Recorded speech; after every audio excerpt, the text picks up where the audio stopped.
The bids are in, the gavel is dropped. Ladies and gentlemen, here at WineBid, we are finally hammered. That's right. This is WineBid's podcast dedicated to all things wine auction, wine retail, wine value, and just wine, I guess. Just wine. It's funny that you say wine retail after you say wine value. I didn't know we actually talked about wine retail that often. Should I like? Well, we do because we talk about in the context of auction pricing. I think we do talk about wine retail, but right. I guess it's hard to talk about auction prices without comparing them to retail pricing or mailing list pricing. I guess I do that all the time. So anyway, it always kind of cracks me up. My name is Jeff McGurn. I'm on the WineBid marketing team. With me, as always, is the first gentleman of Fumé Blanc, Paul Walker. He's our wine expert. Paul, welcome to the podcast. And let's jump right into... What is Fumé Blanc, anyway? Huh? What is Fumé Blanc? What do you mean, what is Fumé? You don't know what it is. That's what you call me, the first gentleman of Fumé Blanc. I don't even know what Fumé Blanc is. What is it? It's Sauvignon Blanc. Well, why is it called Fumé Blanc? I don't know. It's made in the United States, right? I'm just messing with you.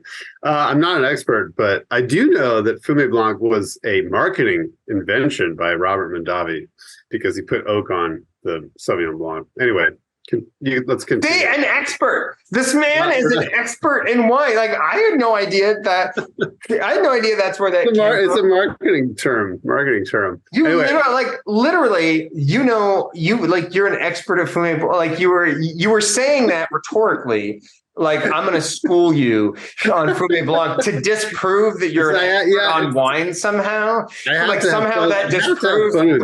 Thank you for proving my point. Well, no, I'm definitely not an expert. That goes without saying. But you're supposed to say très bien. You know what? I'm going to start this one off. How about that? Because Jeff always with his French list. Fine. Instead of listing every last wine, which Jeff loves to do. No, that's what you do. You literally just list everything in auction. No, this is what I'm going to do. I'm going to start also to annoy Jeff with the regions that are other than Burgundy and Bordeaux. So I'm going to start with Champagne because there's a ton of great Champagne. I'm not going to go off on everything. Just going to say a metric ton. I'm just going to mention the labels that I'm not familiar with that are in this week because there's so much great stuff from all of the great places and producers that we know and love. However, I did see things like Voirin, Voirin, I'd never heard of before.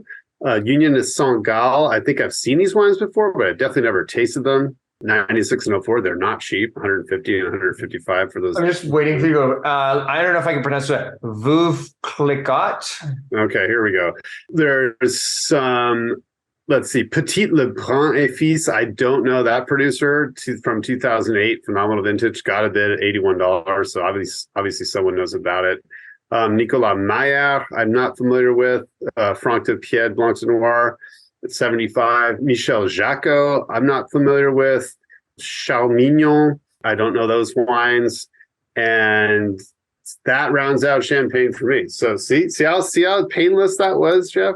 I just mentioned the wines I'm not familiar with because I'm not an expert. So I don't know any of those wines, but they're all in this week. And actually, it looks like most of them. I don't think these Union de Saint-Gall wines have bids yet, but...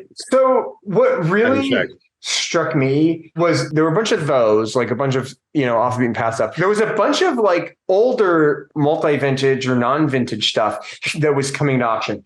Like a bunch of older bottles of like Veuve Clicquot. Rotor Brut Premier is like one of my go-to, like it's not supermarket available usually, but like most wine shops will carry it. And I think it's reasonably priced for what you get. Obviously, if I can get, single produce, if I can get producer stuff, I'll go for that. But oftentimes this is easy to get.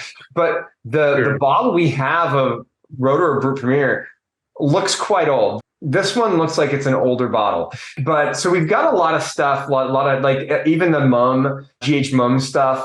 I think that stuff looks like it's some older bottles as well. And then we have a lot of really interesting older vintage stuff, 89, 96 from, not your sort of typical producers. So I thought all that stuff was really cool too. If you're looking for some, older champagne, there's some really interesting stuff in auction this week. That's, I don't know. I don't think it's necessarily crazy expensive either. I mean, I wouldn't say it's cheap, but I don't think it's crazy.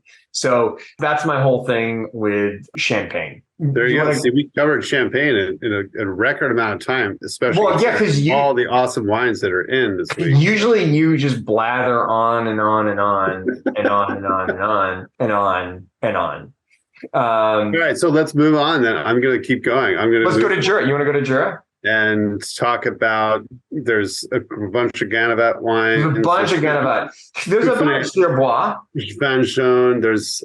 And see, that's it. That's all I've got from Jura this week is the Pouffinet, Vangeon, and the Ganavat wines. There's you think that Jacques Pouffinet? I feel like we haven't seen Pouffinet come to auction for a minute. Yeah, we had the Vangeon not long ago. I don't know what vintage. We did. We had. Because of like a month or two ago. Oh, there's also Macvin. This goes along the theme with our other episodes about non sort of traditional wine beverages, shall we say? And the Macvin from Ganavat is one of those wines where I think it's fortified. It's like grape juice that's fortified and it has other things in it. So anyway, that's a pretty cool one. I'm sure people will probably go after those. It's not cheap. It's $95, but very, very interesting to see. A lot of really cool stuff. That's Jura for you. That's Jura for you. Languedoc-Roussillon. We only have 2 bottles. There are one's Chapoutier, which is a Bella and then a Domaine au Blanc-Vier, Côte du Languedoc, Terroir des Charmes, Calypso. I'm going to have to put that through our filters here. To actually, you have to put it whatever through, it was that you were talking about. Yeah, Google Translate has a they have a drop down for Jeff trying to speak French in Google Translate. Calypso. You could just say 2012 Calypso. Okay, well, that's what I'm going to say next time. Let's go to the Loire Valley. Hey, wait a minute. Don't forget, I'm the first one this time. Not you don't get to start. Fine. So I'm going to say that there's Alphonse Melot, Sancerre, Cuvée Edmond. There's 3 of those at 50. Great producer, 14 vintage, System Clos Rougiard. There's a really interesting Sauvignon from Noëlla-Morantin that I'd never seen before. Old Vines, Vieilles Vignes, LBL. I'm not sure what any of that really refers to, other than obviously it's Old Vines, but it has this LBL designation. That caught my eye. It looks like it's potentially a orange wine or, some kind of skin contact situation, but I'm not sure. It's Louis Dresner import, so it's probably traditional, but the front label is entirely There's nothing on the front label. I was like, it's like that thing when a wine retailer doesn't have a photo of the bottle and they put up exactly. It almost does look like a censored, speaking of Ganavat, right? Like some of those labels are pretty racy. So maybe this one was too racy for the I don't know, ATF or something, and it's been blanked out. But there's literally, it doesn't look like it's covering anything, so it's just completely blank. It's just like they just put why put it on? I don't know. There's got to be some kind of interesting joke situation. It's art. I should look up the importer. But anyway, that was pretty much it. There's also some, this is not from Loire. For some reason, I put a Beaujolais in with Loire. Never mind. So that covers it for me.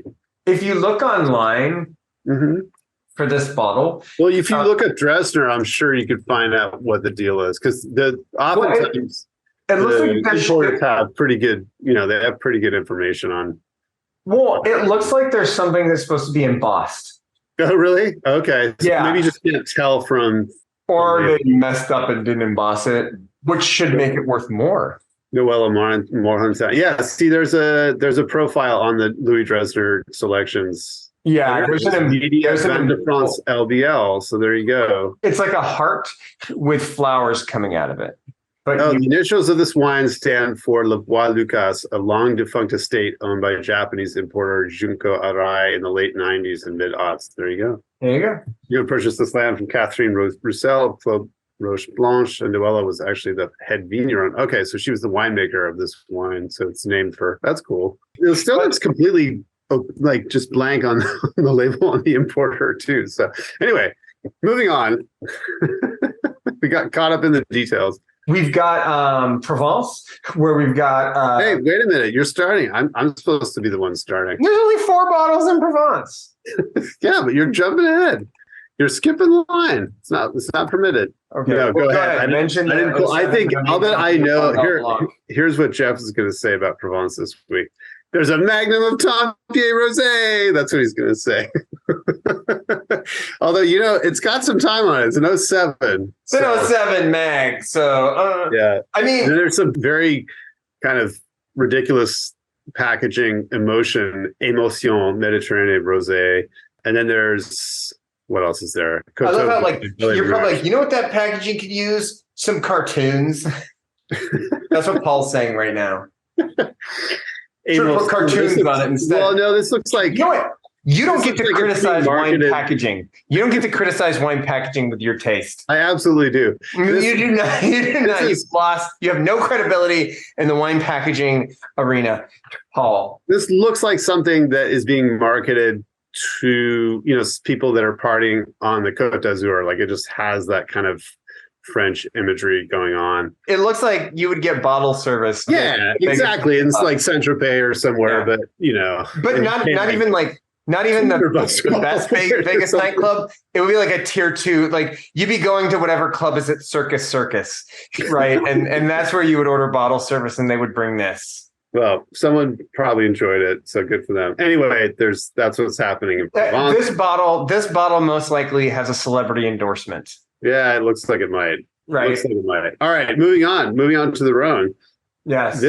I will not drone on and on. I will say that there is a kind of a mini vertical of La Dorian from Guigal this week, which I absolutely love this stuff. It just kind of goes up in price as you go up the vintage. Well, no, the 15 is far and away more expensive than the others at 145, but it starts at, I believe, 70 for the 2020. I don't know how the 2020 is. I haven't tasted it, but every year they pour this wine at the Wines and Spirits Top 100 tasting, and it's just awesome every year. So I think, without a doubt, I would just buy it based on the quality of the wine, regardless. Anyway, there's some cool stuff. There's some really expensive Gigondas in this week that kind of caught my eye, and like Famille Perrin is a big producer. So this Clos de Tourelle 2012 for 50 seemed like a lot, but there's also Famille Brochet, which I don't know. Gigondas La Colline at 50 seems expensive. Some Ferratons and Colombo, Cornas. Ferraton and Colombos aren't too bad. There's some Louis Barrault Hermitage, and the Hermitage Blanc looks like somebody's going after it at $41 with the bid. Chapoutier Granit Magnum is cool. And yeah, there's some 16 Solitude Chateauneuf for 36. I thought was really reasonable. And so, there's also one of my favorite Chateauneufs, the Saint Théodoric La Gigas. 3 bottles already got bids at 46. That's great wine. So anyway, that rounds it up for me from the Rhone. Let's go to Beaujolais. Okay, the only one I noticed was that Chermet. I forgot for some reason I put it under Loire, but it's definitely not. So Alsace, go. And Alsace, there's a couple things. There's a couple Zinhambrechts that are new this week. I'm sorry, what? There's some great boxes. What did you say? What was the producer? Zinhambrecht. Zinhambrecht? Yeah, whatever. Okay. Boxler. My turn. My turn to correct you. Okay. Well, for at least the producer name, the rest of the label you can't pronounce, but at least the producer name part. Gewürztraminer Hamburg Turkheim Vintage Tardive. Yeah, not terrible. Not great, but not terrible. Anyway, the Boxler wines caught my eye just because there's a whole bunch of them. A whole bunch of Boxler wines. Yeah. Just a bevy of Boxler wines. And a lot of like aged stuff, like the 96.